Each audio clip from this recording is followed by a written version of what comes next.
दशक 7वा, समास 5वा, द्वैत कल्पना निरसन. जय जय रघुवीर समर्थ.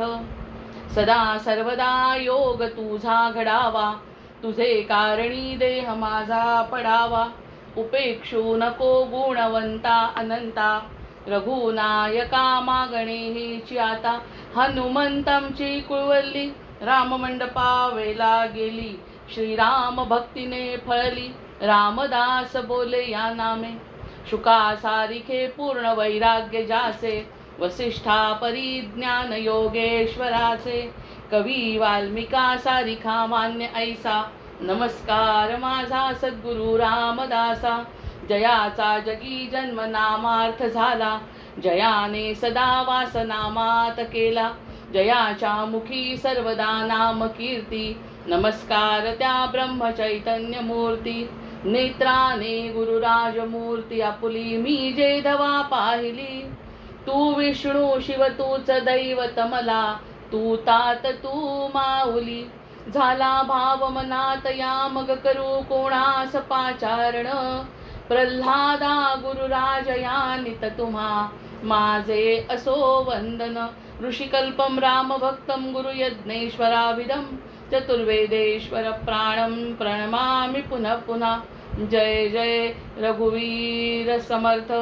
गणेश शारदा चैव सद्गुरु सज्जनस्तथा, आराध्य दैवतं गुह्यं सर्वं मे रघुनंदनः. गणेश शारदा सद्गुरु संत सज्जन कुळेश्वरू, सर्वै माझा रघुवीरू. सद्गुरु रूपे श्रीराम माझे आराध्य दैवत. परम गुह्य गुह्यातीत, गुह्यपणाची मात न चले जेथे. यो जातो मरुदंश जोक्षित तले, संबोधयन् सज्जनान् ग्रंथं यो रचयन् सुपुण्यजनकं. श्रीदास बोधाभिधं यः कीर्त्या पठनेन सर्वविदुषां स्वान्तापहारी सदा. सोऽयं मुक्तिकरक्षितौ विजयते, श्रीरामदासो गुरुः. मला वाटते अंतरित्वा वसावे, तुझ्या दासबोधासी त्वा बोध व्हावे. अपत्या परिपाववी प्रेमग्रासा, महाराजया सद्गुरु रामदासा. ब्रह्मानंदं परमसुखदं केवलं ज्ञानमूर्तिं, द्वन्द्वातीतं गगनसदृशं तत्त्वमस्यादिलक्ष्यम्. एकं नित्यं विमलमचलं सर्वधी साक्षिभूतं, भावातीतं त्रिगुणरहितं सद्गुरुं तन्नमामि. गुरुर्ब्रह्मा गुरुर्विष्णु गुरुर्देवो महेश्वरः, गुरुः साक्षात् परब्रह्म तस्मै श्री गुरवे नमः. अनेन प्रियतां देवो भगवान् जानकीपतिः, श्रीरामचन्द्र पूर्वेषाम् अस्माकं कुलदैवतं. श्रोता वक्ता श्रीराम समर्थ. जय जय रघुवीर समर्थ. जय जय रघुवीर समर्थ. जय जय रघुवीर समर्थ. दशक 7वा, समास 5वा जो चाललाय तो द्वैत कल्पना निरसन. द्वैत कल्पनेचं निरसन, कल्पनेचंच निरसन. मुळात म्हणजे कल्पनेचंच निरसन, मुळात म्हणजे विचारांचीच निरसन. मुळात आधी मायेमध्ये असताना, मायेमध्ये असतानापेक्षा मायेमुळे जे काही विचार मनामध्ये निर्माण होतात, जे काही विचार आपण करतो, ते सत्वगुणाचे असो, रजोगुणाचे असो, तमगुणाचे असो, विचार कोणतेही असो, ते विचार असतातच. त्या विचारांच्या सोबत जी काही कल्पना निर्माण होते ती द्वैताचीच कल्पना आहे. सत्वगुणातली असली काय, रजोगुणातली असली काय, तमोगुणातली असली काय, आपण दुसऱ्याचा विचार करतो. स्वतःचा विचार जोपर्यंत करत नाही, म्हणजे निजस्वार्थ जे साधल्या जात नाही, तोपर्यंत द्वैत कल्पनाच आहे. ती भले परमार्थाच्या दृष्टीने नसेल, परमात्माच्या दृष्टीने म्हणण्यापेक्षा अध्यात्माच्या दृष्टीने आपली एकमेकांशी ओळख देवाची होण्यासाठी जरी नसेल, तरी जे काही पदार्थ दृश्य दिसतात त्या पदार्थांकडे बघतो, त्या पदार्थांबद्दल विचार करतो आणि त्या पदार्थांबद्दलच्याच कल्पना मनामध्ये येतात. म्हणजे त्या सकारात्मक जरी विचार केला तरी कल्पना द्वैतातच आहे, नकारात्मक विचार केला तरी द्वैतातच आहे. सकारात्मक विचार केला तर सुख मिळतं, नकारात्मक विचार केला तर दुःख मिळतं, पण प्रश्न विचारांचाच आहे. मग एकदा का विचारांना गती मिळाली, विचारांना जर विवेकाचं अधिष्ठान मिळालं, विचारांना जर सद्गुरूंची कृपा लाभली, तर द्वैताच्या कल्पनेचं निरसन द्वैताच्या कल्पनेचं निरसन असा विचार आहे. म्हणजे जो काही विचार करतो, म्हणून पुन्हा आपलं तेच नवल घडा वेगे माये, जो विचार करतो त्या विचारांवरच घालाय. अहंभाव नाहीसा होणे. पहिल्यांदा अहंभाव नाहीसा होणे म्हणण्यापेक्षा आपण कोण आहोत याची जेव्हा जाणीव होते तेव्हा आपल्यातला जो छोटा मी आहे तो मोठ्यामध्ये विस्तारित करावा. आपला जो छोटा मी आहे त्या छोट्याला फक्त या देहापुरतं आणि या जन्मापुरतं मर्यादित न करता आपल्याला विस्तार जर करायचा असेल तर अधिक भर पडते ना ज्ञानामध्ये. आपल्याला ज्ञानामध्ये भर पडते आणि ते ज्ञान खरंच आपल्याला परमात्म्यापर्यंत नेऊ शकत असतं. त्या कल्पनाच मनात येत नाही आणि येऊ शकत नाही. याला अगदी म्हणजे व्यावहारिक कारण आहे माया. माझीच माया आहे. फक्त त्यांनी म्हटलं मी आणि माझं, तर मी खरा आणि माझं खोटं. पण भगवंताच्या बाबतीत अगदीच उलट आहे. मी आणि माझं हे जर लोकांना कळलं तर तो मी कळतो आणि त्याचं माझंही कळतं. त्यांनी काल तेच सांगितलं, आधी जे सांगितलं त्यांनी, की जाणे ब्रह्म जाणे माया. ही जी मागची ओवी 49वी जी ओवी आहे त्याच्यामध्ये त्यांनी म्हटलं जाणे ब्रह्म जाणे माया. आपला मी आणि माझं, मी आणि माझं समजलं तर आपण याच ठिकाणी राहतो. पण भगवंताचं मी आणि माया जर मी आणि माझं कळलं, मी कोण, मी आणि माझी कोण, माया, माझीच माया, हे जर आपल्याच्या लक्षात येण्याचा प्रयत्न केला तर मग द्वैत कल्पना निरसन होऊ शकतं. मी आणि माझा त्याचं चांगलं आहे, त्याचं सगळंच चांगलं आहे. त्यांनी जे काही केलं ते सगळं चांगलंच आहे. त्याच्याकडे कमतरता कशाचीच नाही आहे. त्याचं सगळंच चांगलं आहे, त्याचं सगळंच उत्तम आहे. म्हणूनच आपण त्याचे अधरम मधुरम म्हणतो त्याला, की त्याचं सगळं उत्तम. पण नुसतं म्हणतो ना, नुसतं म्हटल्याने पुन्हा मायेमध्ये अडकतो. म्हणून अनुभव जर घेतला तर बाकी मायेपासून आपण दूर जाऊ शकतो. त्यामुळे मी आणि माझं म्हणणारे भगवंत, मी आणि माझं म्हणणारे ईश्वर, मी आणि माझं म्हणणारा कृष्ण भगवद्गीतेतला तो खरा. आणि आपण मी आणि माझं म्हणत राहिलो तर अर्जुनाला किती समजावून सांगावं लागलं हे सगळं आपल्याला माहिती आहे. आणि अर्जुनाला सांगितलं तर निदान त्याला समजलं, आपल्याला तर अजून लक्षात येत नाही. म्हणून त्यांनी सांगितलं की द्वैत कल्पनेचं निरसन करण्यासाठी मी आणि माझी माया हे दोन्ही कळलं पाहिजे. मी कळायसाठी आधी माझी माया कळली पाहिजे, असा त्याचा समास आहे. मग हा जर त्याची प्रस्तावना जी पाहिली, जाणे ब्रह्म जाणे माया, जाणे अनुभवाच्या ठाया ते एक आणि जाणावी तुर्या सर्व साक्षिणी श्रीराम. त्यांनी म्हणजे हे सगळं जाणायचा जर विचार केला तर जाणणं म्हणजे समजून घेणं नाही. हे कसं आहे ते कसं आहे त्याच्या खोलात जाणे नाही. खोलात जाऊन तर ते समजूच शकत नाही.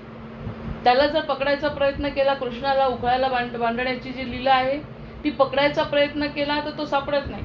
पण प्रेमाची दोरी आणली म्हणजे दामोदर लीला, जर दोरी आणली प्रेमाची तर सापडतो. म्हणजे काय कळलं त्याचं? मग त्यांनी आपल्या मुखातून ब्रह्मांडाचं दर्शन घडवलं प्रेमामुळे. फक्त ते जर प्रेम असेल तर त्या प्रेमातून त्याची माया तो दाखवतो. म्हणजे माझ्या मुखामध्ये मार्कंडेय ऋषींची गोष्ट आपण काल जी थोडंसं मला वाटतं उल्लेख या निरूपणात केला की आधीच्या मला माहीत नाही कोणत्या निरूपणात केला. त्यांना तर सगळं ज्ञान होतं, आणि त्यांना सगळ्या ज्ञान असताना सुद्धा त्यांना म्हटलं की माझ्यासाठी नाही, माया सगळ्यांना समजावी म्हणून तरी भगवंता मला सांग. मग त्यांनी त्यांना अचानकपणे त्या प्रलयाचं उदाहरण देऊन आणि बालमुकुंदाच्या रूपात पिंपळाच्या पानावर दर्शन दिलं. आणि दर्शन देत असताना श्वासासोबत आत घेतलं आणि आत घेतल्यानंतर आतमध्ये सगळं त्यांना ब्रह्मांडाचं दर्शन दिलं. आणि त्यानंतर पुन्हा उच्छ्वासात बाहेर त्यांना फेकून दिलं. आणि जेव्हा ते बाहेर आले, ना प्रलय, ना भगवंत, ना ते पान, ना ती लीला, काहीच नाही. म्हणजे त्यांनी सांगितलं, जीवाला सांगायचं आता याच्यानंतर की जे काही दिसतंय ना ते सगळं दिसणारं म्हणजे माझी माया आहे. आणि ज्याच्यामुळे ते दिसतं, जो कुठे लपून बसलाय तो मी आहे. म्हणजे मी आणि माझं करणं आवश्यक आहे की नाही, हेच त्यांचं पुन्हा सार आहे की ब्रह्म जाणायचं म्हणजे ब्रह्म जाणा आणि माझी माया जाणा. हे सगळं जे दृश्य पदार्थांनी भरलेलं जग आहे, जे तुम्ही कल्पना करता आणि कल्पना नाही केली जरी असं वाटतं तरी ते सगळं माझंच आहे. आणि मी आणि माझं जाणायचं असेल तरच तुम्हाला स्वतःला द्वैत कल्पनेचं निरसन करावं लागेल. आणि ते तुम्हाला समजेल केव्हा? जेव्हा तुम्ही सजातीय व्हाल, जेव्हा तुम्ही माझ्यावरती प्रेम कराल, जेव्हा तुम्ही माझ्यावरती दृढ विश्वास ठेवा. भक्तीच्या अंगाने पाहिलं तरी तेच आहे, ज्ञानाच्या अंगाने पाहिलं तरीच आहे, आणि योगसुद्धा तोच आहे. इथून निघायचं आणि वर जोडायचं महायोग आहे. इथून निघणे आणि योग काही साधा आहे का? तुम्ही समोर दिसले त्याच्याशी जोडलं तर हा थोडी योग आहे. हा तर व्यवहार झाला पदार्थांचा, की जगात दिसणाऱ्या वस्तूंवरती प्रेम केलं तर तो व्यवहार झाला. पण जे दिसत नाही त्याला योग, म्हणजे हे सगळं सोडून आणि त्याच्यावर उडी मारायची, हा योग आहे. भक्ती मार्गाने पाहिलं प्रेम करायचं आहे, आणि ज्ञान मार्गाने पाहिलं तर समजावूनच सांगायचं मी आणि माझी माया, मी आणि माझं ब्रह्म, मी ब्रह्म आहे माझी माया. हे भगवद्गीतेत ते सांगितलं आहे. सगळे संत तेच समजावून सांगतात. तर त्याच्यावरती हे जे आहे केवळ ब्रह्मचे बोलिले ते अनुभव आले आणि हे झालेलं आहे. आपल्या 5 ओव्या झाले. जाणे ब्रह्म जाणे माया. पुन्हा घेतलाय तिने ती ओवी. म्हणजे ही जी ओवी आहे 49वी ओवी या ठिकाणी 5वी ओवी आहे. या समासामध्ये 30 ओवी पुन्हा 5वी आहे. एक मिनिट. आता जाणे ब्रह्म जाणे माया एक जाणावी तुर्या सर्व जाणे म्हणून या सर्व साक्षिणीचे ऐक तुर्याचे लक्षण. आता ते म्हणतात आहे ऐक तुर्याचे लक्षण. आपल्याला बरं वाटतं काय काय समजावून सांगतायत. ऐक तुर्याचे लक्षण जेथे सर्व जाणपण. आता सर्व जाणपण, आता थोडासा मनात विचार केला, सर्व जाणपण म्हणजे तुर्या. ते म्हणतात आहे सगळं जाणू शकतो का. एक साधा MA करायचं म्हटलं तर एखादा विषय इंग्लिशचा घेतला, मराठीचा घेतला, विज्ञानामध्ये MSc मॅथ्स करायचं आहे म्हटलं तर नुसतं विज्ञान गणिताचा विषय घेतला तर आपल्याला ते पूर्ण जाणू शकतो का. त्याच्यातलं साधं गणितातलं साधं माईक पदार्थांचं ज्ञान सुद्धा जाणता येत नाही. आयुष्य घालवलं तरी जाणता येत नाही. मनाने पण जाणता येत नाही, बुद्धीने पण जाणता येत नाही, देहाने पण जाणता येत नाही. जातायत लोक कैलास पर्वतावर तर सापडत नाही, आणि सापडलेल्यांनी काय झालं त्यांचं पुढे माहीत नाही.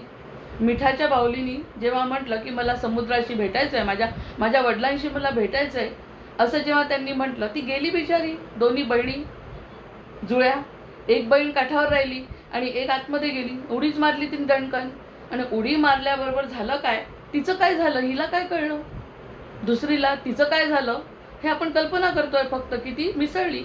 आणि तिला कळलं की रत्नाकर म्हणजे वेगळे काहीच नाही, रत्नाकराचा अंश म्हणजेच मी आहे, समुद्राचा अंश म्हणजेच मी आहे, समुद्रामध्येच मीठ आहे आणि त्याच मिठापासून उत्पन्न झालेली मी आहे असं तिला कळलं. असं आपण कल्पना केली. जेव्हा असे दृष्टांत कळतात तेव्हा प्रत्यक्षात तिचं काय झालं ती काही सांगू नाही शकली कोणाला, आणि तिने बाहेरच्या बहिणीला पण नाही सांगू. पण तरीही एवढं समोर सगळं घडून सुद्धा त्या दुसऱ्या बहिणीने नाही मारली उडी. म्हणजे किती निगरगट्ट मन आहे.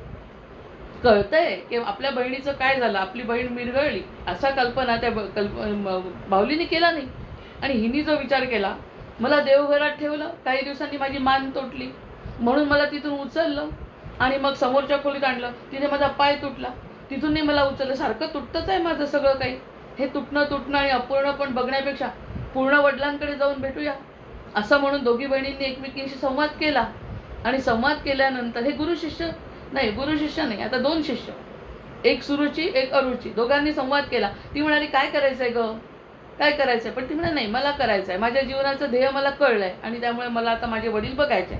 वडील बघितल्यावर दोघी सोबत गेल्यावर हिनी मारलेली उडी बघून सुद्धा ही निगरगट्ट दुसऱ्या बाहुलीनी मारलेली नाही. म्हणजे ही माया आहे. कळतंय समोर तिचं भलं झालंय, ती तिच्या वडिलांना भेटली आहे, वडील आणि ती एक झाली, पण ती बुद्धी तिची माईक आहे. जी बघते आहे ना तिची माईक बुद्धी असल्यामुळे तिला कळलंच नाही की हिचं काय झालं, मरून गेली असं वाटलं. ती मरून गेलेली नाही, तिचं सार्थक झालेलं आहे जीवनाचं. हे ज्याला कळतं मग त्याच्याबद्दल त्यांनी म्हटलं की असं म्हणायचं असेल तर मग त्यांनी म्हटलं ऐक तुर्याचं लक्षण. मग तुर्याचं लक्षण जाण्याचा प्रयत्न केला तर काय जाणलं तिने हे कळत नाही. काय कळलं, देह संपला पण कैलासावरचा पर्वतावरचा आता कोणी म्हणतं ह्या रूपात दिसला, त्या रूपात दिसला, कोणी त्रिशूळाच्या रूपात दिसला, सांगतात असेलही. अद्भुत शक्ती आहे ना. आमच्या पुण्यामध्ये पण एक जागा अशी आहे म्हणे की जिथे पॅरानॉर्मल अनुभव लोकांना येतात असं म्हणतात. खोटं नाही आहे ते. पण त्या सगळ्या गोष्टी जाणण्यासाठी जाणलंही समजा त्यांना, पण ते जाणल्यानंतर काय आहे ते सांगता येत नाही. म्हणजे म्हणतात आहे की ऐक तुर्याचे लक्षण ते सर्व जाणपण हे कशाच्या भरोशावर जाणायला गेली. भूगोल, इंग्लिश, मराठी काहीही शिकायला गेलं तर ते इंग्लिश सुद्धा जर मी पूर्ण समजू शकत नाही, त्याच्यातले कितीतरी लेखक असे आहेत, कितीतरी म्हणजे एखादाच लेखक आपण पूर्ण वाचू शकतो. एक ज्ञानेश्वरीचं उदाहरण घेतलं की मला आता परमार्थामध्ये एक लेख समजतंय का, ज्ञानेश्वरी समजण्याच्या मार्गाला गेलं नाही पाहिजे. ते म्हणतात समजून ह्या गोष्टी कळतच नाही. समजायला गेलो कृष्णाला कृष्ण कसा आहे, एक लीला पाहत बसतो तर आयुष्य संपेल, कितीतरी जन्म संपतील तरी लीला संपेल. त्याच्यामध्ये समजणारच नाही आहे. ती तुर्या अवस्था ही समजून येणारीच अवस्था नाही आहे. त्याच्या मागे लागण्याचं काही कारण नाही. आणि जेव्हा आपण मागे लागणं सोडतो ना तेव्हा ते आपोआपच आपल्याला काही काही ज्ञान देत राहतात, ज्याची आपल्याला आवश्यकता आहे. ज्याची आपल्याला आवश्यकता आहे त्याचं ज्ञान. कशाची आवश्यकता आहे? ज्ञानाची आवश्यकता कशासाठी असायला पाहिजे? प्रत्यक्षामध्ये कलियुगात हा विचार अतिशय मोलाचा आहे. ज्ञानाची आवश्यकता कशाला? कशासाठी ज्ञान मिळवायचं? आता पैसा तर मिळत नाही याच्यातून काही. कशाला पाहिजे? आत्मानुभूतीसाठी, आनंदासाठी. मग त्याच्यावर सोडून दिलं सगळं, तर तो आत्मानंद जर त्यांनी दिला तर ज्ञानाची गरज उरते काय? तीच तुरीय अवस्था आहे असं त्यांचं म्हणणं आहे. म्हणजे सगळं सोडून दिलं, घेणं, सोडणं, ओढणं, शिकणं, शोधणं, सगळं संपलं. मग ज्ञान, ती जी अवस्था आहे. तरीही कळलं. आता काय कळलं? मग कोणता विषय सांगायचा? गणित सांगायचा, इंग्लिश सांगायचा, मराठी सांगायचा, की ज्ञानेश्वरीबद्दल बोलायचं? ज्ञानेश्वरी अंतिम आहे. मराठीत सांगितली आहे, तेही समजवायचा प्रयत्न. एक ओवी तर नाही आयुष्यभर समजणार आपल्याला. प्रत्यक्षामध्ये एका बरं, एक ओवी समजली, 10 ओव्या समजल्या, 100 ओव्या समजल्या, संपतायत का? ज्ञानेश्वरी समजली का? आणि एवढे करून सगळी ज्ञानेश्वरी जरी समजली तरी काहीतरी शिल्लक उरतच आहे ना सांगायचं. मग तेच तर हरी अनंत, हरिकथा अनंत आहे. काय समजून घेणार आहे त्याच्याबद्दल? त्याच्यापेक्षा काय म्हणायचं? हे सगळं समजून घेण्याच्या मागे लागण्यापेक्षा आपण असं विचार करायचं, आहे त्याच्यात ते सगळं समजलंय, तो करेल सगळं. ज्याची मला आवश्यकता आहे, ज्या ज्ञानामुळे मी संपन्न होणार आहे, ज्या ज्ञानामुळे माझी सार्थकता होणार आहे, ते तो देणार आहे. तो देणार आहे आणि देतोय. असा जर विचार केला तरच तो पकडला जाऊ शकतो. म्हणजे बुद्धीच्या भरोशावर, नुसतं बुद्धीच काय, डोळ्यांनी बघत नाही. बिचारे देहाने चालत गेले, त्यांना देहाने दिसलं नाही, वारीमध्ये दिसतो. कारण त्यांनी त्यांना मनाने प्रेमाने पकडलेलं आहे. जे आपण आता बोधात दिसला समजा, तर आपण प्रेमाने तुझ्या दास बोधासी त्वा बोध सापडतो. आपल्याला जरी अजून सापडला नाही तर सापडेल. पण हेच पद्धत आहे फक्त त्याची. कारण शोधून घेण्याचा प्रयत्न केला. एका व्यक्तीने जेव्हा मागे विचारलं, त्याच्यावरती मी अनहौतुकपणे असं उत्तर दिलं होतं की तुम्हाला समजत नाही म्हणण्यापेक्षा वाचत राहायचं, कधी ना कधी समजून जातं. तोच समजावून सांगेल. अरे किती वेळा वाचतो, आता सांगून द्यावा त्याचा अर्थ. त्याला काय आहे ते? एका ओवीसाठी हे हाल होतात. समजलं नाही तर अस्वस्थता, समजलं नाही तर गोंधळ, रात्रभर झोप नाही, दुसऱ्या दिवशी सकाळी मला फोन, मला काही समजलं नाही. म्हणजे समजलं नाही तर काय हरकत होतं? नाही समजलं, काय फरक पडतो? नाही आपल्याला परीक्षा द्यायची आहे का? या प्रश्नाचा अर्थ, या ओवीचा अर्थ असा आहे आणि तरच मला काही आनंद मिळेल असं काही नाही आहे. नाही समजलं, त्यांच्यावर सोडून दिलं. नसेल आपल्या लायकीचं सध्या ते, जेव्हा वेळ आली तेव्हा तो सांगेल आणि मग उकल होईल कितीतरी गोष्टींची. मी तर तुम्हाला तो आपला जो अनुभव, आत्मसाक्षात्कार व्हावा, प्रकृतीचा खेळ कळावा, हे माझं घोषवाक्यच होतं. कारण काहीच नव्हतं, समजत काहीच नव्हतं. काय समजणार? आत्मा समजत नाही, साक्षात्कारी समजत नाही, प्रकृती समजत नाही, त्याचा खेळ कळावा समजत नाही. पण आवड मनामध्ये होती पहिलेपासून की आत्मसाक्षात्कार व्हावा, प्रकृतीचा खेळ कळावा. आणि आता त्याच्यावर कितीतरी गोष्टी समजावून सांगितल्या भगवंताने. फक्त एक आशा केली की हा श्लोक मला खूप आवडतो, माहीत नाही का बरं आवडतो. मग एका श्लोकाने नुसतं भगवंताला सांगितलं आवडतो, तर आता नाही म्हटलं तरी कितीतरी विषयांवरती चिंतन घडत आहे. मग समस्त म्हणण्यापेक्षा मला हे आवडतं, आता करा काय करायचं आहे ते. मग ती दुर्या अवस्था, म्हणजे हे ज्या गोष्टी प्रेमातून घडतात त्या अवस्थेला, म्हणजे शरणागतीला, सरळ शरणागती, भक्ती, प्रेम, विश्वास, श्रद्धा आणि त्यातून मिळणारा आनंद, आपल्याला गमवून मिळणारा आनंद, असं कधीच कुठे होत नाही बरं. या मायेमध्ये असं कधी होत नाही की मी सगळं स्वतःला गमवलं. अपेक्षा गमवतच नाही. कारण नवऱ्याला बायको आवडते कारण काहीतरी अपेक्षा आहे, मुलाला आई आवडते कारण की काही अपेक्षा. आई मुलाचं थोडासा फरक आहे आणि तिचं प्रेम असतं विचारीचं. पण बाकी सगळ्या नात्यांमध्ये असं काहीतरी अपेक्षा आहे. त्याच्यामुळे ही अवस्था येऊ शकत नाही. अपूर्णता आहे मायेमध्ये. पण तो मायाधीश जो आहे, माझा ब्रह्म आणि माया याच्यामधला जो ब्रह्म आहे, ते ब्रह्म बाकी खरंच आपलं आहे. त्यामुळे अपूर्णतेचा प्रश्न नाही. ते जर कळलं, ते जर जाणवलं, ते जर अनुभवाला आलं, तर ती अवस्था तुर्याचं लक्षण आहे म्हणतात. ते लक्षण तुर्यावस्थेचं लक्षण आहे की ही तुर्यावस्था आहे की मला माझं असं वैयक्तिक काही नको, मला जे काही पाहिजे आहे ते सगळं तू आहे. आणि तुझ्याबद्दल जे मला वाटतं आहे ना, त्यामध्ये जे काही भर घालायचे, कमी करायचं आहे, माझ्यामधलं काय कमी करायचं ते तू कर, माझ्यामध्ये काय वाढवायचं ते तू वाढव, पण मला बाकी आनंदात ठेव. आता ही तुझी जबाबदारी, मला आनंदात ठेवण्याची तुझी जबाबदारी आहे. हे म्हणणं सोपं नाही आहे. हे जो म्हणेल त्यालाच ते घडेल. जो म्हणत नाही दोघी जणींनी सोबत अनुभव घेतला. एक वडिलांशी गळाभेट झाली आणि दुसरी बघत होती डोळ्यांनी तरी सुद्धा ती गेली नाही. हे हिचे संस्कार, ते तिचे संस्कार. आपण केल्याशिवाय कसं घडेल? खरं म्हणजे बहिणी बहिणी आहे, जुळ्या आहे, पटकन टाकायचीच ती उडी. आपल्याला 2 मिळालेच ते उदाहरणं की कोणी गेलं एकाच्या सोबत तर दुसरे होतात, नाही होत. एकाच्या सोबत दुसरा होत नाही. ज्याचे संस्कार असतील तोच जातो. हे त्या मिठाच्या प्रत्येक उदाहरण जर देतात नाही लोक, तर त्याच्यातूनही काहीतरी शिकण्यासारखं असतं. दोघी बहिणींनी मारल्यास त्या उड्या, काय हरकत होती? नाही मारत. एकच बहीण मारते आणि तिचं काय झालं हे हिला अजूनपर्यंत कळलं नाही, म्हणून ती अजून किनाऱ्यावर आहे. ज्याला कळलं ती लागेल एखाद्या वर्षाच्या आत ती पण मारून टाकते उडी, ती पण रत्नाकराला भेटते. तर या सगळ्या संकल्पना आहेत. कुणेच्या गोष्टी ज्या आहे, हे जे लक्षण आहे तुर्याचं आहे म्हणतात. येथे सर्व जाणपण. आता सर्व जाणपण याच्यावरती 1 तासाचं निरूपण होऊ शकतं. काहीच कळलं नाही आणि मला सगळं लक्षात आलं, ही तुर्यावस्था आहे. काहीच माहीत नाही मला. मी तर 1000 वेळा म्हणते मला काहीच माहीत नाही. पण असं वाटतं आपण भरले आहे पूर्णपणे. अशी आवश्यकता कशाची वाटत नाही, कारण मला नकोच आहे ना काही. नको असल्यामुळे भरणेपण आहे. मला पाहिजे म्हटल्याने रिकामेपण आहे. जय जय रघुवीर समर्थ. मला पाहिजे काही म्हटलं म्हणजे मला काहीतरी कमतरता आहे. मला काहीच नको आहे म्हटलं तर भरला आहे. मग ती अवस्था कशामुळे होते, कशामुळे होऊ शकते? फक्त ज्ञानाच्याच बाबतीत नाही, जीवनात सगळ्याच बाबतीमध्ये जर आपल्याजवळ सगळं भरपूर आहे म्हटलं तर आपल्याला आवश्यकताच राहत नाही. आणि आपल्याला हे पाहिजे, आपल्याला ते पाहिजे असं म्हटलं तर ती गोष्ट मग ती जाणणे होत नाही. जाणलं आहे, आता जाणलं आहे, समजलं काहीच नाही. माणिक प्रभू इतके सुंदर बोलतात याच्यावर. समजलं आहे, हे जर समजलं तर अज्ञान आहे. समजलं हे जर समजलं तर अज्ञान आहे. मला काहीच समजलं नाही असं म्हटलं तर ते ज्ञान आहे. जय जय रघुवीर. या ज्ञानामध्ये दुसरं काहीच येत नाही. कोणतं ज्ञान दिलं? पर्वताचं दिलं का, समुद्राचं दिलं का, भगवंताचं दिलं का, सगुण रूपाचं दिलं का, निर्गुण रूपाचं दिलं का, माझं दिलं का, त्याचं दिलं? गुणाचं ज्ञान दिलं नाही. मला काही समजलं असं वाटलं ते अज्ञान. मला काहीच समजलं नाही म्हटलं की ते ज्ञान. आणि असं ज्ञान भगवंताला फार आवडतं. तुला काही समजलं नाही का, मी सगळं सांगतो, मी आहे ना सांगायला. आणि त्यांनी सांगायचं ठरवल्यावर काय होणार आहे? त्यांनी स्वतःच जर हात ठेवला, तुला काहीच समजत नाही. बरं असं नाही, समजलं नाही, मी मूर्खही जरी असली, अर्जुनांनी काय कमी त्रास दिला कृष्णाला? कमी त्रास दिला असं आपण म्हणणार नाही. एवढं मोठं युद्ध थांबवून 18 दिवसाचं, 18 दिवस आधीपासूनचं सगळं बॅकग्राऊंड तयार असताना मध्ये नेऊन ठेवला रथ आणि थांबला. ते हे नाही भगवंता, ते नाही भगवंता, हे माझे ते माझे. तरी भगवंत समजवत आहेत ना. त्याने विश्वास ठेवला आणि विश्वास ठेवल्यानंतर त्याला सगळं समजवलं आणि त्याच्यामुळे तो स्वर्गात गेला.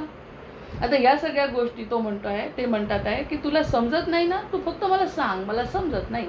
आणि तू जर म्हणशील मला समजलं तर जा तिकडे मग दूर. तो ज्ञानी भक्त मला नको आहे. ज्ञानोत्तर भक्त मला पाहिजे. ज्ञान असलं तर मला ज्ञानाचं काही वावडं नाही, कारण मी स्वतः ज्ञानसूर्य आहे. मी स्वतः ज्ञानसूर्य आहे. मला ज्ञानाचं वावडं नाही, मला येतं याचा वावडा आहे, बाकी काही नाही. वृत्तीचा दोष. आणि ज्याच्यामध्ये ही वृत्ती आहे ती तुझ्या तुर्याचं लक्षण नाही. किती स्पष्ट संकेत मिळतात आता हळूहळू. त्यांनी म्हटलं मला समजत नाही, बस मी सगळं सांगतो. आणि त्यांनी सांगितल्यावर यांनी म्हटलं ना मला माया सांग, मायाबद्दल सांगितलं भगवंतांनी मार्कंडेय ऋषींनी. यशोदेलाही दाखवलं. यशोदेला तर काही ज्ञानाचा प्रश्न तिथे प्रेमाने फक्त लेकराला सांभाळते. पण लेकराला सांभाळत असताना माती खाल्लं करत सगळं ब्रह्मांडच दाखवून दिलं. यांना सुद्धा मला काही समजत नाही, मला फक्त मायेबद्दल सांग असं म्हटल्यावर त्यांनी पूर्ण दाखवून दिली माया. मग आपणही म्हटलं काही समजत नाही तर थोडंफार जे काही आपण चिंतन करतो ते सगळं त्यांच्याच कृपेने घडतं आहे. मला येतं आहे असं म्हटलं असतं तर मला पहिल्या दिवशी जेव्हा आपण हे सुरुवात केली तर आरशाच्या समोर उभं राहून जे प्रॅक्टिस केली बोलायची, काय बोलायचं सुचे ना. आणि ज्याची प्रॅक्टिस केली ती इथे काहीच बोलली नाही. जय जय रघुवीर ज्याची खूप प्रॅक्टिस केली, तर जे मला माहिती आहे, जे मला आजींनी सांगितलं, जे मला आजोबांनी सांगितलं, जे मला ज्ञान आहे असं म्हटलं बोलायला, जे सगळं डोक्यातून चाललं गेलं आणि हे कुठून येतं समजत नाही. तर या सगळ्या गोष्टींचा जर विचार केला तर त्यांनी म्हटलंय की सर्व जाणे म्हणून या सर्व साक्षिणी, सर्व जाणे म्हणून या सर्व साक्षी. हे जे सर्व साक्षीत्वानी बघता येते की नाही ती तुर्या आहे. फक्त दृष्टीचा बदल आहे. हे मला सांगता येत आहे की नाही मला खरंच कळत नाही आज. मला असं वाटतंय की मला काय स्पष्ट होत आहे की नाही, फक्त एकदा हात वर करा की म्हणजे होत आहे का तेच होत आहे. कारण तो विषय जसा आहे की त्या ठिकाणी त्यांनी म्हटलंय की सर्व साक्षिणी जी माया आहे ती जाणलं असं वाटतच नाही. जाणलं असं वाटतं पण स्वतः काही कमवलेलं नाही आहे. पूर्वपुण्याई आहे, सद्गुरूंची कृपा आहे आणखी काही प्रारब्धाचे भोग आहेत चांगले, किंवा काहीतरी फळाला आलं आहे, चांगलं फळ सुकृत आलेलं आहे पदरी, त्याच्यामुळे ती सर्वसाक्षिणी दृष्टी म्हणजेच जाणणं भगवंताला. आणि तसं जर जाणायला गेलो तर आपण त्याच्या हातात, जसं त्या हत्तीचं आणि आंधळ्या माणसाचं उदाहरण आहे, बघायला गेलं तर इकडचं सुटतं आणि तिकडचं निसटतं. मग हत्ती बघायला गेले आंधळे सगळे, पाय बघितला तर खांबासारखा, शेपटी मिळाली तर लांब दोरासारखी, डोळे बघितले तर बारीक, हे सगळं सांगतायत. पूर्ण हत्तीचं वर्णन करताच येत नाही. जय जय रघुवीर समर्थ. जर पूर्ण हत्तीचं वर्णन करता येत नाही तर हत्ती कसा जाणला? आणि जर एखादा असेल डोळस, तो सगळं समजून जातो हत्तीचं एकदम. तो हत्ती कसा आहे, तो कोणत्या रंगाचा आहे, तो किती मोठा आहे, तो काय खातो, त्याची शेपटी कशी, त्याचे पाय कसे, ते डोळसपणामुळे त्याला सगळं डोळ्यांनी पाहतो. ती ज्ञानदृष्टी जर असेल तर भगवंताला बघता येतं म्हणतात. जय जय रघुवीर समर्थ. तरच बघता येतं. अनंत बाहू, अनंत आपला कोणता 11 अध्याय गीतेचा.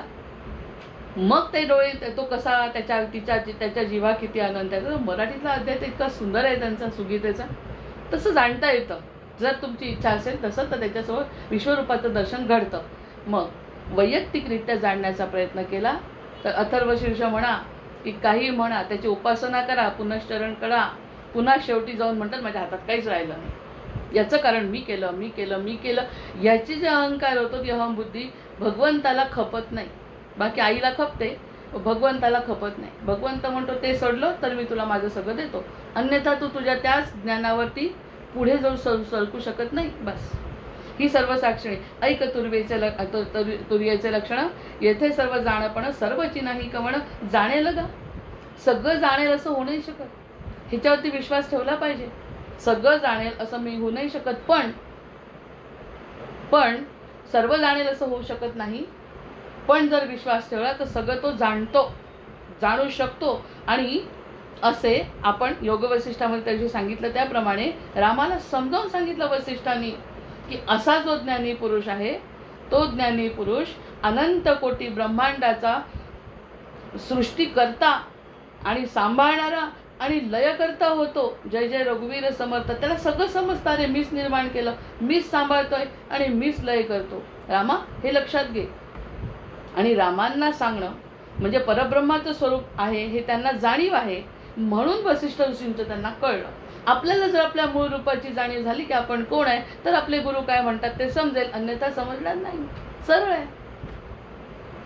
रामांनी जरी रामाचा अवतार घेतलेला आहे, सांदीपनी ऋषींच्या मध्ये जरी कृष्णानी नरावतारात आलेले आहेत, तरी सुद्धा त्यांना ही जाणीव आहे की आपण परमात्मा आहोत. जाणीव आहे. ते वागत तसे नाही, परमात्म्यासारखे ते वागत नाहीत. कारण त्यांनी त्यांना मर्यादा टाकल्या की वरून एकदा खाली आलो की मला मर्यादेमध्ये जगायचं.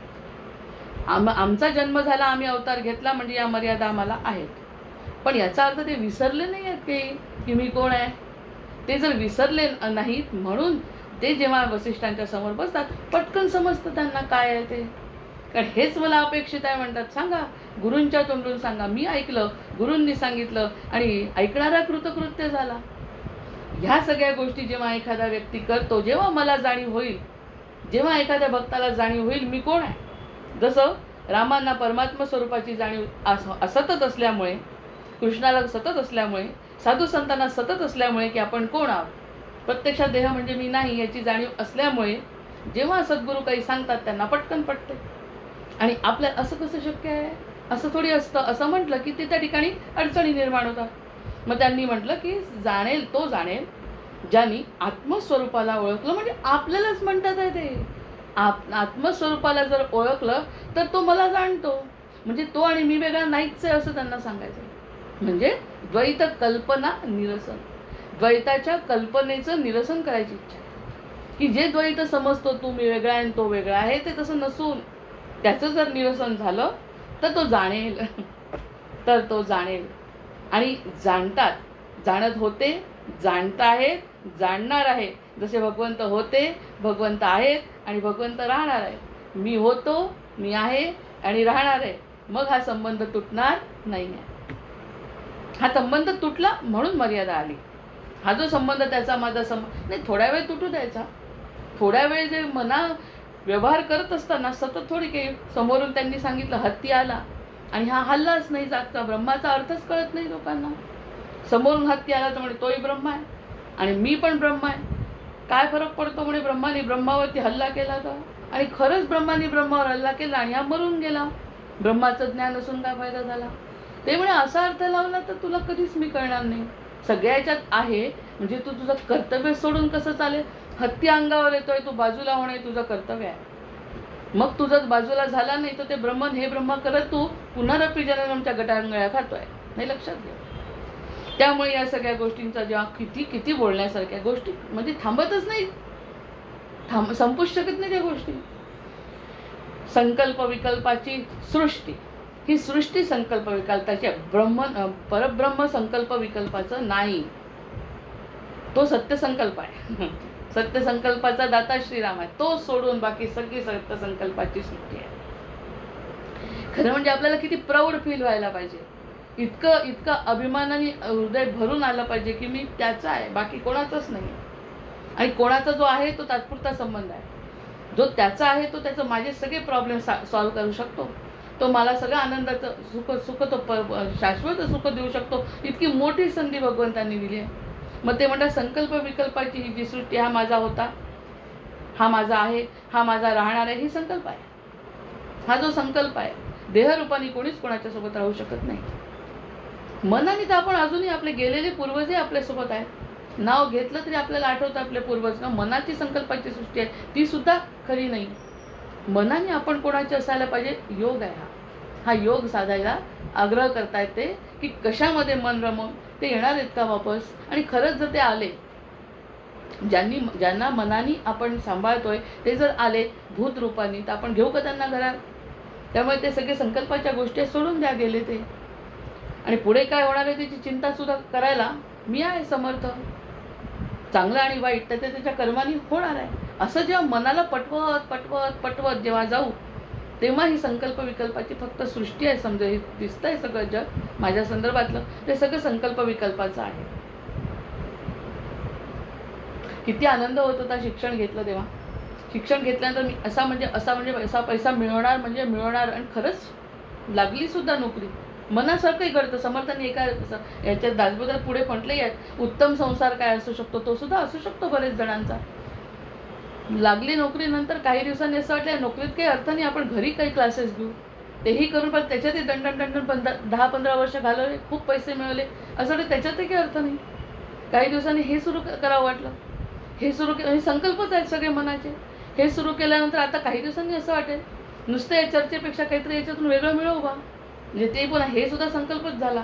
पण हा संकल्प सगळे शिळ्या आहेत जीवनाच्या. तेव्हा त्याच्यातून जे मिळालं त्याच्यातून ते सुखी नाही असं कळलं. आणखीन पुढे असं इथपर्यंत येऊन पोहोचलो ना. हे संकल्प विकल्प चांगलं वाईट करता ही सृष्टी दिसली. मग आत्मसाक्षात्कार व्हावा, प्रकृतीचा खेळ कळावा, हेच तर म्हणायचं आहे. म्हणजे हा एका नोटवरती संपूर्ण आयुष्य चालत आहे. मग झाली मनाची पोटी, ही मनाच्या पोटी झालं, मनात झालं हे सगळं. ते मनची मिथ्या शेवटी साक्षी कवणू. साक्षी कोणा याचा? मनाचा. कोण विचारतात प्रश्न? साक्षी कवणी. इतक्या मनाच्या गोष्टी केल्या, असं होईल तसं होईल, कधी झालं नाही. इतके प्रकार केले, कधी झालं नाही. किती विकोपाचं दुःख आलं, किती विकोपाचा आनंद पण झाला. या सगळ्या गोष्टी मनाच्याच झाल्या. आपल्या मुलाची बढती पाहून दुसऱ्याच्या मुलाला त्रास होऊ शकतो. म्हणजे बढती हा जर चांगली गोष्ट असेल तर सगळ्यांना बढतीने आनंद व्हायला पाहिजे. यांच्या मुलाची बढती झाली तर सगळ्यांनाच आनंद व्हायला पाहिजे. पण होतो का? कारण त्यांच्या मनात द्वेष आहे, त्यांच्या मनात ईर्ष्या आहे. आपल्याही मनात इतरांच्या बढती झाली आणि आपल्याची नाही झाली तर बढती हा जर आनंदाचा विषय आहे तर त्या मुलाची झाली, आपली झाली नाही तरी आनंद व्हायला पाहिजे. पण होत नाही, हा मनाचा संकल्प आहे. आणि तेच म्हणतात आपला मी जर मोठा केला तर त्याचाही आनंद आणि ह्याचाही आनंद. या सगळ्या गोष्टींचा जर विचार केला तर ते म्हणतात हे सगळं मिथ्या आहे शेवटी. मनाचा जो विचार आहे ना, मन फार त्रासदायक आहे.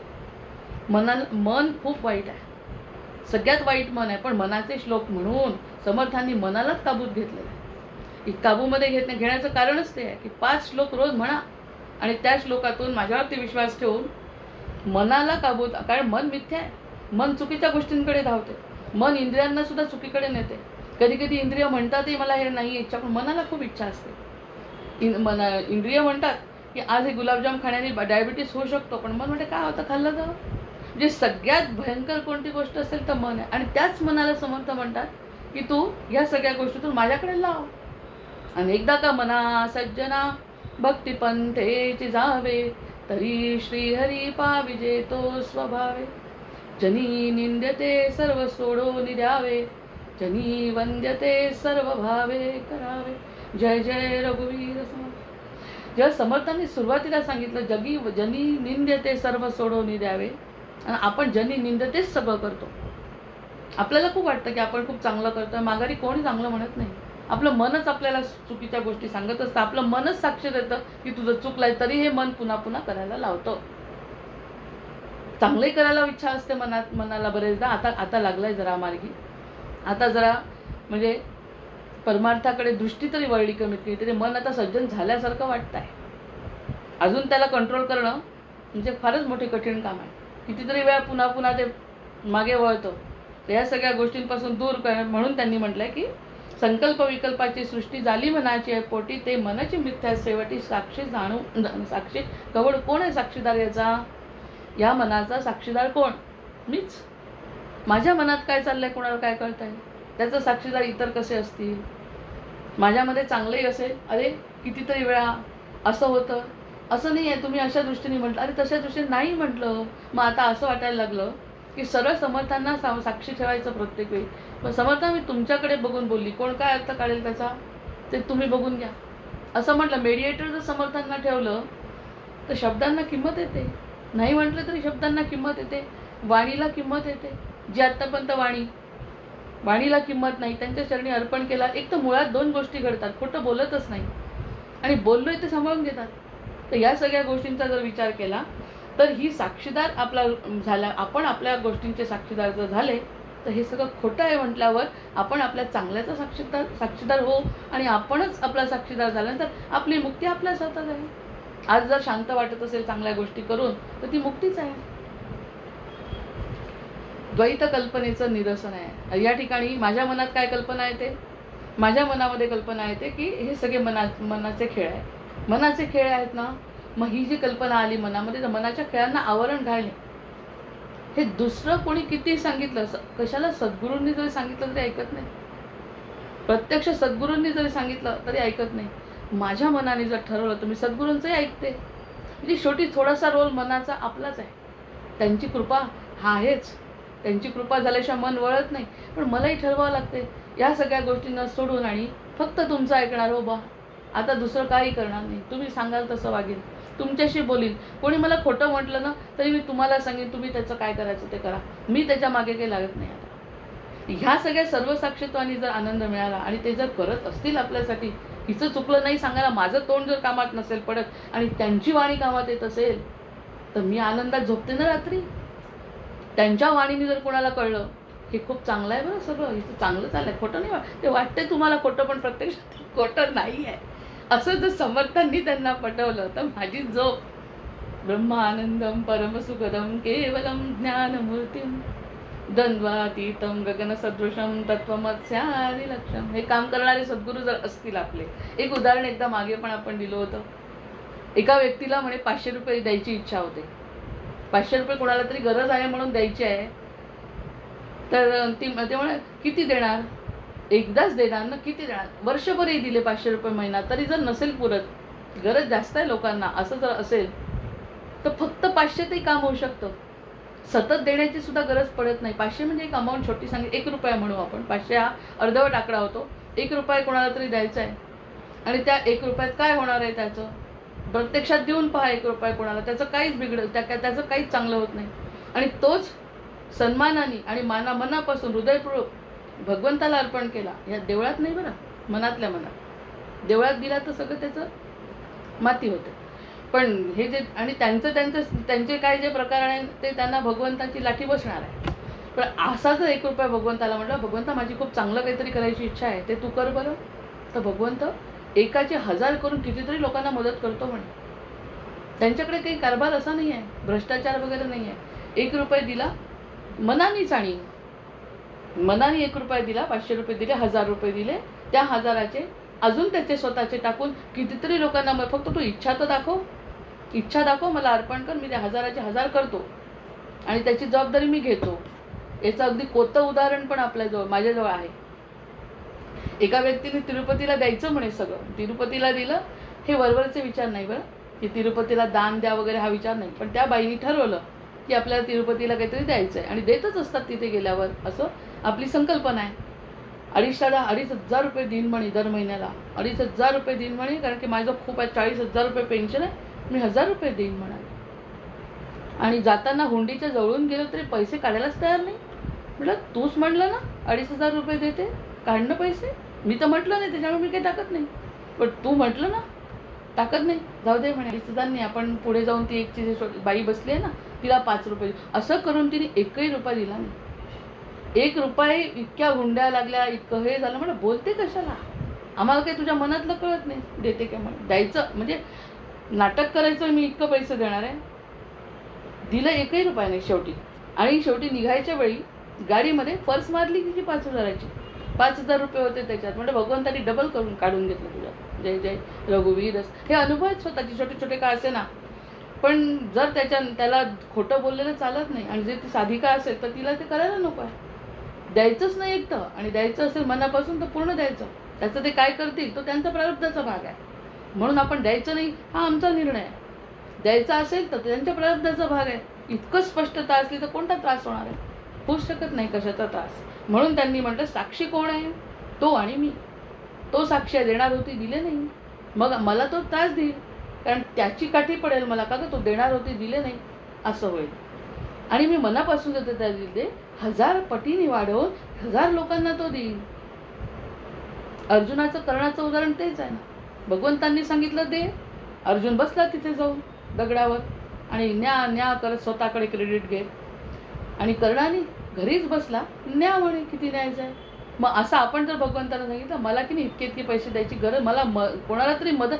आणि तसं मला तर वाटतंय असंच काहीतरी बोलली असेल म्हणून या सगळ्या गोष्टी जीवनात आल्यात. जय जय रघुवीर असं म्हणते. जे बोलू शकण्याची वाणी सुद्धा भगवंताची आहे. कधीतरी म्हटलं असेल की मला चिंतन करायचं आहे, भगवंतानी 100 पटीने जास्त दिलं लायकी नसताना. ह्या सगळ्या गोष्टींचा अनुभव अशा पद्धतीने जर घेतला तर साक्षी कोण आहे, मग मी काय का भगवंत आहे. भगवंता मी म्हणजे भक्त आणि भगवंत याची साक्ष सगळ्यात महत्त्वाची. बाकी इतर कोणाच्या साक्षीची या ठिकाणी गरजच नाही. मी चांगली का वाईट हे ठरवण्याचा अधिकार भगवंताचा आहे, माझा सुद्धा नाही. भक्ताला चांगलं किंवा वाईट ठरवण्याचा अधिकार भगवंताचा आहे, सद्गुरूंचा आहे. किती मोठं तत्वज्ञान आहे हे साधी गोष्ट नाही आहे. साक्षत्व चैतन्य आणि साक्षत्वाची चैतन्यत्वाची सत्ता. आता ते म्हणतात आहे चैतन्य साक्षत्व चैतन्यत्व सत्ता. हे गुण ब्रह्माची या माथा. हे गुण जे आहेत ते ब्रह्माची या माथा. ब्रह्माजवळ आहेत हे गुण. साक्षीत्व आणि चैतन्यत्व हे जे गुण आहेत ते ब्रह्माच आहेत, आपले नाही. आणि आपण म्हणतो मी हे केलं मी केलं, याची साक्षी मी आहे आणि त्याची साक्षी मी आहे. म्हणजे माऊलींनी हे जे काही कार्य केलं त्याचे सगळ्याचे साक्षीदार भगवंतांना ठेवलं. त्यांना जीवाला किती त्रास झाला आपण पाहतोय. आपल्याला रडायला येतं, पण त्यांना स्वतःला काही एकदा फक्त आलंय ताटीच्या अभंगाच्या वेळी फार उद्विग्न झाले. प्रत्यक्षात डायरेक्ट संबंध त्यांच्याशी असल्यामुळे ते आनंदातच राहिले. आणि आनंदात राहिल्यामुळे एकदा का त्यांचा बांध फुटला तर आपली बहीण आलीच त्यांच्या मदतीला. भगवंत बहिणीच्या रूपाने धावले, समजावून सांगितलं बाबा रे संपलं नाही कार्य. कारण समर्थांच्याही बाबतीत तेच झालं. काल जो आपण समर्थांची आरती घेतली भीमरूपीमध्ये, समर्थ माझं काम राहिलं आहे अजून, मला जायचं नाही आहे, तू कसं काय मला आडवं करून ठेवलं. एवढं कौतुक करतोय तुझं, सगळ्यांना उठवणारा, लक्ष्मणाला उठवणारा, रामाला उठवणारा, 67 कोटी वानरांना उठवणारा तू मला नाही उठवत म्हणजे वारे वा. असं इतरांना कोणाला म्हटलं असतं तर कोणी उठवलं असतं त्यांना. अरे रामाने सांगितलं होतं ना तुला माझ्यासोबत राहायला. हे संवाद आहेत सगळ्या संतांचे. तुला माझ्यासोबत राहायला रामाने सांगितलं, तू साक्षीदार आहे त्या गोष्टीचा. दुसरं कोणाच्या साक्षीची काय गरज आहे. डॉक्टर काय करतील. मग तुला सांगितलं होतं या लेकराची तुला काळजी घ्यायची आहे, आणि रामाने अजून मला परमिशन दिली नाही जायची, आणि मी आडवा झालो. मला एक शब्द बोलता येत नाही, मी माळ कशी करू. मला एक शब्द बोलता येत नाही, मला लोकांमध्ये कसा रामनामाचा प्रचार करू. देव मस्तकी धरावा अवघा हलकल्लोळ करावा, हे माझं कार्य आहे. मला करता येत नाही, तोंडातून शब्द पडत नाही कफामुळे. आणि तुझ्याकडे एवढं आहे, म्हणजेच भगवंताचं ब्रह्म एवढं आहे. आणि त्या ब्रह्मा एवढं तुझ्याजवळ असून एवढंसं मला देत नाही, म्हणजे हे तर खूपच झालं. मी तुझा उपासक आहे, मी तुझा उपासक आहे. तू बलाचा देवता आहे, तुझ्याजवळ बल आहे, शक्ती आहे. बुद्धीचा तो सध्या बोलत नाही आहे, कारण बुद्धीचे चार वेगळे होते श्लोक. आता यावेळेस जेव्हा बोलले तेव्हा म्हणाले बुद्धीचं सोड, तुझ्याजवळ बल आहे, काय फायद्याचं माझ्या, उठ. असं म्हटलं. मारुतीराय बरसले. आणि ते आकाशात मेघ जसे बरसतात, काळा मेघ जसा आकाशातून पाणी बरसवतो तसं बरसवलं आणि उभं केलं समर्थांना. हा साक्षी त्याची समर्थांची आणि हनुमंताची, माऊलींची, पांडुरंगाची, सगळ्या संतांची, पांडुरंगांची. आपणही बोलतो त्याची साक्ष, आपलं काही नाही. ह्या सगळ्या गोष्टींनी जर विचार केला भक्तांनी, तर साक्ष कुणाची आहे, कुणाला. आणि तिथे सत्य सापडत आहे, त्या ठिकाणी सत्याची अनुभूती आहे. बाकी कुठे सत्य नाही आहे. बाकी त्यांनी काय सांगितलं, त्यांनी सांगितलं काय मगाशी, जाण हे ब्रह्म जाण. नाही, त्यांनी काय म्हटलं मगाशी, हा संकल्प विकल्पाची सृष्टी आहे. सृष्टी म्हणजे दिसणारं ते सगळं संकल्प विकल्पाचं आहे. हे नाही संकल्प विकल्पाचं, हे सत्य आहे. तू होता आहे राहणारे, मी होतो आहे राहणारे, हे सत्य आहे. ही साक्षात्व चैतन्यत्व सत्ता. काय कठीण नाही गेला आता, एवढा कठीण संकल्प आता समजला. काय म्हटलं त्यांनी, साक्षात्व चैतन्यत्व सत्ता. साक्षीत्व माझं आणि चैतन्याची सत्ता. तुझ्याजवळही चैतन्य, माझ्याजवळही चैतन्य.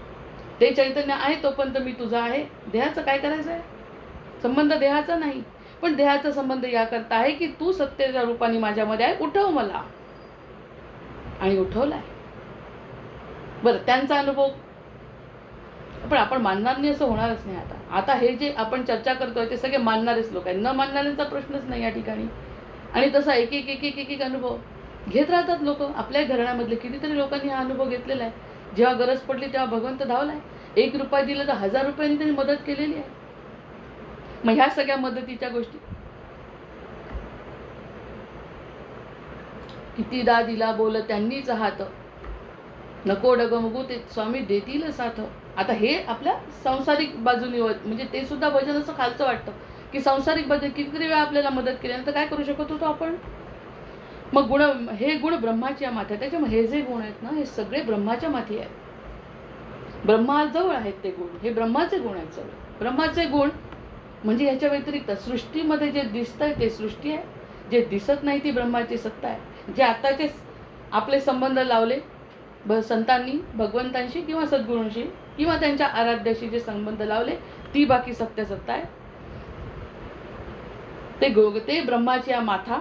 नंतर आरोपले जाणवता माया गुण, त्याच्यावरती आरोप करतो ते खरं नाही, ते मायेनी बोलतो.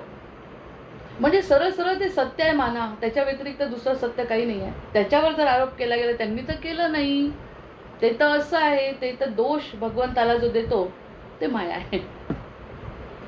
निर्दोष व्यक्तीला दोष देणारे आपण कोण, तो देतो, तो अपराध होतो आपल्याकडं, तो अपराध झाला. आता नाही आता नको व्हायला, कारण यांच्या मागे लागलो महाजनो यांना तसं पंथ. आता जर तुमच्या मागायला लागलो तर हा आरोप हा दोष माझ्याकडून घडता का. दोषच नको आता, शक्यतो दोष नको. मन कसं अंतःकरण शुद्ध झालं पाहिजे. मनाचं ऐकत नाही, कारण मन सृष्टी दाखवते. मन ही सृष्टी दाखवते, सृष्टी विकल्पाची संकल्प आणि विकल्पाची सृष्टी मन सतत दाखवते. आणि सत्य दाखवणार हृदय आहे फक्त. आणि त्या हृदयात साक्ष कोणाची, तुझी आणि माझी. असा जो अनुभव घेईल त्याला ती तुर्य अवस्थेचं लक्षण म्हणतात. जय जय रघुवीर समर्थ. याच्या व्यतिरिक्त किती घसाफोड, हृदयफोड, डोकेफोड करून सुद्धा मन ऐकत नाही. बाहुलीला सोबत नेऊन सुद्धा त्या बाहुलीने उडी नाही मारली. मला ते फारच खटकलं त्या दुसऱ्या बाहुलीचं. म्हणजे मन जेव्हा मायेत असतं ना, दुसऱ्या बाहुलीचं बरं वाटतं. बघा ती गेली, वाया गेलं तिचं सगळं. होती चांगली, खेळत होती, बोलत होती, अर्धा भाग का तुटलेला असे ना, हात का तुटलेला असे ना, आपण खेळत तो होतो. 2 जणी बहिणी गेली ना मरून, असं म्हणते ती दुसरी बाहुली. म्हणजे किती अज्ञान आहे तिचं. आपल्याला दुसरी बाहुली आवडत नाही आता असं वाटते ती गेली बिचारी, तिचं तर मरून स्वर्गी देव झाली, कारण ती तिच्या वडिलांच्या मिठीत आहे आता. ही जी संकल्पना आहे तिथे सत्य आहे. बाकी सगळी संकल्प विकल्पाची सूची. जोपर्यंत ती दुसरी बाहुली महत्वाची वाटते तोपर्यंत या दृष्टी संकल्पाची आहे. साक्षात्व चैतन्यत्व सत्ता हे गुण ब्रह्माची या माथा आरोपलय जाणवृता माया गुणे श्रीराम. हे फक्त माया गुणाने जाण. हे वाचलेलं पुन्हा 5 श्लोक वाचते, त्यातले सगळे स्पष्ट झाले की नाही बघा. केवळ ब्रह्म जे बोलिले ते अनुभवास आले आणि मायेचेही लागले अनुसंधान श्रीराम. बाह्य अंतरी प्रकाशे ब्रह्म अंतरी प्रकाशे आणि माया ही प्रत्यक्ष दिसे. आता हे द्वैत निरसे कवणे परी हो श्रीराम. तरी आता सावधान एकाग्र करून या मन माया ब्रह्म हे कवण जाणत आहे श्रीराम. सत्य ब्रह्माचा संकल्प मिथ्या मायेचा विकल्प ऐसिया द्वैताचा जल्प मनची करी श्रीराम. जाणे ब्रह्म जाणे माया एक जाणावी तुर्या सर्व जाणे म्हणून या सर्व साक्षिणी श्रीराम. एक तुर्येचे लक्षण जेथे सर्व जाणपण सर्वची नाही कवण जाणे लगा श्रीराम. संकल्प विकल्पाची सृष्टी झाली मनाची पोटी ते मनची मिथ्या शेवटी साक्षी कवणो श्रीराम. कवण म्हणजे प्रश्न विचारलाय. साक्षात चैतन्यत्व सत्ता हे गुण ब्रह्माची या माथा आरोपले जाणवृथा माया गुणे श्रीराम. माया गुणाने आरोप करतो, दोष देतो. निर्दोषावर दोष देण्याचा पाप आपण करतो. घटमठाचे निगुणे त्रिविधा आकाश बोलणे मायेचे नि खरेपणे गुणब्रह्मी श्रीराम. जव खरेपण मायेसी तवची साक्षात्व ब्रह्मासी माया विद्येचे निरासी द्वैत कैसे श्रीराम. म्हणून सर्व साक्षी मन त्याची झाली आहे उन्मन. मनाला उन्मन केलाय, हृदय तर तयारच आहे. 3 साला की थांबते झालेत वेळ. म्हणून सर्व साक्षी मन त्याची झाली आहे उन्मन मग तुर्यारूप ज्ञान ते मावळून गेले श्रीराम. बापरे, तुर्यारूप ज्ञान सुद्धा मावळलं म्हणतात. मन जर उन्मन झालं, तेच तर म्हणायचं, पुन्हा बोलावं लागणार आहे. मन जर उन्मन झालं तर तुर्यारूपाने जे ज्ञान मिळालं ते सुद्धा मावळून गेलं म्हणतात. म्हणजे मला काय ज्ञानच स्वरूप असं ज्ञानाचंच वावडा या लोकांना सगळ्या. कारण ज्ञान झालं की माणूस दूर जातो, पैसा आला की माणूस दूर जातो, एखादी गोष्ट भरपूर प्रमाणात मिळाली की आपण दूर जातो. अभावातच प्रेम असतं असं त्यांचं. म्हणजे सगळं ज्ञान तुर्येत मिळालेलं ज्ञान साधं असेल का? हे काही साधं आहे का? फिजिक्सचं केमिस्ट्रीचं ज्ञान आहे का? तुर्येतून मिळालेलं ज्ञान आहे ते सुद्धा मिथ्या गेले म्हणतात, मावळून नाही गेले. जसे जया सद्वैत भासले ते मन उन्मन झाले द्वैताद्वैताचे तुटले अनुसंधान श्रीराम. येव द्वैत आणि अद्वैत होय वृत्तीचा संकेत वृत्ती झाली आणि निवृत्त द्वैत कैचे श्रीराम. वृत्तीरहित जे ज्ञान तेची पूर्ण समाधान जेथे तुटे अनुसंधान माया ब्रह्मीचे श्रीराम. माया ब्रह्म ऐसा हेत मने कल्पिला संकल्प मने कल्पिला संकेत ब्रह्मकल्पने रहित जाणती ज्ञानी श्रीराम. येत आहे की नाही लक्षात? म्हणजे न सांगता सुद्धा येतात. काय म्हणतात ते? कल्पनेरहित जाणती ज्ञानी. ब्रह्मकल्पनेरहित, ब्रह्माची सुद्धा कल्पना करता येत नाही. तुर्येचं मिळालेलं ज्ञान सुद्धा मावळून गेलं, काहीच नाही शिल्लक राहिलं, शून्य शिल्लक राहिलं. पण पहिलेचं शून्य आणि आताचे शून्य आज जमीन अस्मानचा फरक आहे. पहिले जे शून्य ज्ञान होतं त्याच्यामध्ये आणि आता जे शून्य होणार आहे त्याच्यामध्ये अगदी जमीन अस्मानाचा फरक आहे. कारण आताचं इच्छाच नाही आहे मिळवायची, तेव्हाचं मिळवण्याची धडपड होती, तरीही शून्य अवस्था, असा फरक आहे. माया ब्रह्मा ऐसा हे तर मने कल्पिला संकेत ब्रह्मकल्पने रहित जाणती ज्ञानी श्रीराम. जे मन बुद्धी अगोचर जे कल्पने होण्या पर ते अनुभविता साचार द्वैत कैसे श्रीराम. कल्पना माया निवारी कल्पना ब्रह्म थावरी संशय धरी आणि वारी तेही कल्पना श्रीराम. कल्पना करी वंदन कल्पना दे समाधान ब्रह्मी लावी अनुसंधान तेही कल्पना श्रीराम. कल्पना द्वैताची माता कल्पना ज्ञप्ती तत्वता बद्धता आणि मुक्तता कल्पना गुणे श्रीराम. जय जय रघुवीर समर्थ. जय जय रघुवीर समर्थ. जय जय रघुवीर समर्थ. झाले साधनाचे फळ संसारावास फळ निर्गुण ब्रह्म ते निश्चळ अंतरिमध्ये श्रीराम. ईश्वर झाला मायेचा झाला निवाडा तत्वाचा साध्य होता साधनाचा ठाव नाही श्रीराम. स्वप्निले जे देखिले ते ते जागृती सोडाले सहज्ञानी वाच्य झाले पूर्णता नये श्रीराम.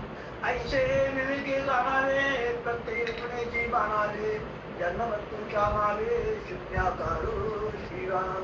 भक्ताचे स्वाभिमानी कृपा केली दाशतीने समर्थ कृपेची वचने तो हा दास बोल श्रीराम. मी सदशव दास बोल शौनद्वारे घेता शोध मनन करत्यास विशद परमार्थ होतो श्रीराम.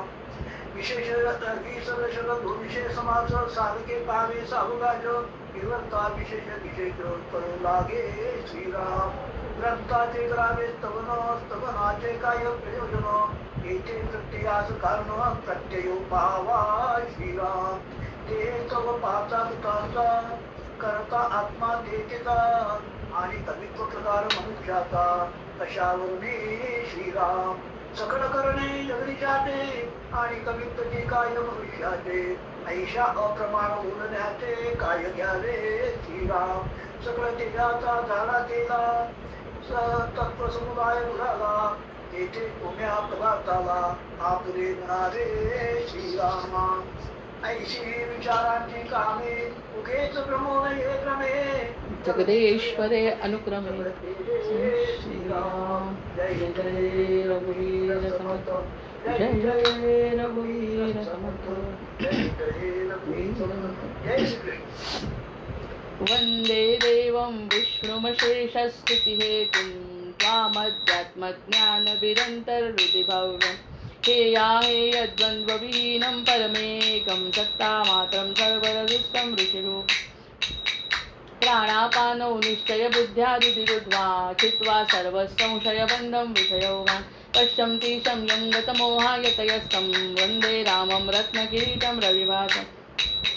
मायातीतं माधवमाद्यं जगदादि मानातीतं मोहविनाशं मुनिवन्द्यं योगिद्धेयं योगविधानं परिपूर्णं वन्दे रामं रञ्जितलोकं रमणीयं.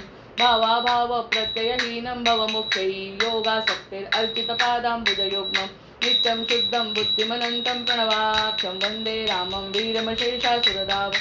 त्वं मे नाथो नातीतकार्याखिलकारी मानातीतो माधवरूपो भक्त्यागम्यो भावितरूपोऽभिलहारी योगाभ्यासैर्भावितचेतः त्वामद्यन्तं लोकततीनां परमीशं लोकानां नवलौकिकमानैरुदिगम्यं भक्तिश्रद्धा भावसमेतैर्भजनीयं वन्दे रामं सुन्दरमिन्दीवरनीलं.